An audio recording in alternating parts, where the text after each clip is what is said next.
Լսենք մի հատ։ 20 ամիս մենք սահմանային միջադեպեր չունենք։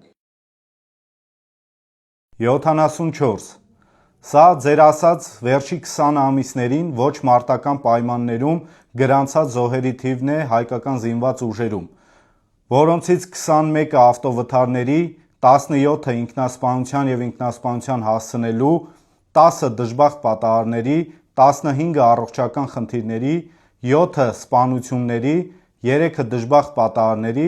և 1-ը հրդեհի պատճառով։ Այս թվերը խոսում են միայն մի բանի մասին, Նիկոլ Փաշինյան, որ դու և քո քաղաքական թիմը չեք ունեցել են քաղաքական կամքը, որի միջոցով կարող եք զինված ուժերում վերացնել ենթամշակույթի առկայությունը, ոչ կանոնադրային հարաբերությունները և անկազմակերպվածությունը։ Դուք սկի չեք կարողացել ոչ մարտական պայմաններում ապահովել մեր զինվորների կյանքն ու անվտանգությունը, էլ ուր մնաց խոսում եք բանակի բարեփոխումներից։ Ու սրա մասին մենակ ես չի որ խոսում եմ, սրա մասին խոսում են նաև ձեր խմբակցության ներսում։ Եվ այդ փոփոխությունները հնարավոր կլինի իրականացնել միայն ուժեղ առաջնորդի գլխավորությամբ։ Ուժեղ Հայաստան, ազատ ու հզոր